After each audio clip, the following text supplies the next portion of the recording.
மேலறை தியானம் ஏப்ரல் மாதம் 2ஆம் தேதி 2026 ஆண்டு. எழுதியிருப்பவர் ஸ்டீவ் மில்ஸ், கலிபோர்னியா, USA. தலைப்பு எனது தலைவர். வாசிக்க வேண்டிய வேத பகுதி யோவான் 15ஆம் அதிகாரம் 9ஆம் வசனம் தொடங்கி 17ஆம் வசனம் வரை.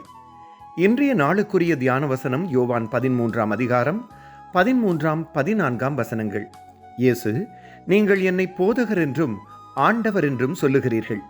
நீங்கள் சொல்லுகிறது சரியே, நான் அவர்தான். ஆண்டவரும் போதகருமாகிய நானே உங்கள் கால்களை கழுவினதுண்டானால் நீங்களும் ஒருவருடைய கால்களை ஒருவர் கழுவ கடவீர்கள். இயேசு எனது ஆண்டவரும் இரட்சகரும் என்று நான் சொல்லும்போது இரட்சகர் என்ற வார்த்தைக்கு அதிக அழுத்தம் கொடுக்கிறேன். ஏனெனில் அவர் என்னை இரட்சித்தார்.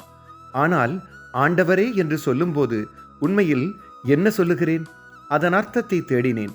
கிரேக்க மொழியில் வரும் கைரியோஸ் என்ற வார்த்தைக்கு ஆண்டவர், அதிகாரமும் வல்லமையும் உள்ள ஒருவர் என்ற அர்த்தங்கள் இருக்கின்றன.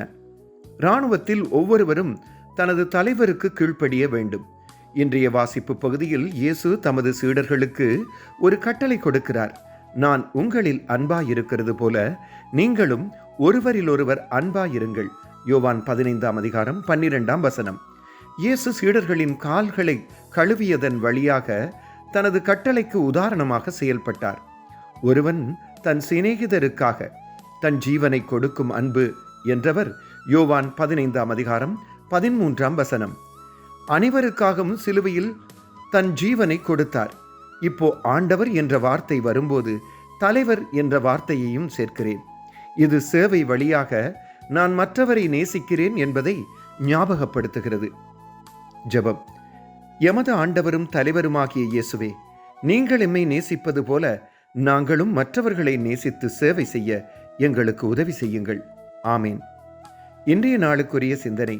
கிறிஸ்துவின் கட்டளைப்படி எப்படி மற்றவர்களை நேசித்து சேவை செய்வேன்? கர்த்தருடைய அன்பும் இரக்கமும் பிரசன்னமும் இந்த நாளில் உங்கள் அனைவரோடும் கூட இருப்பதாக.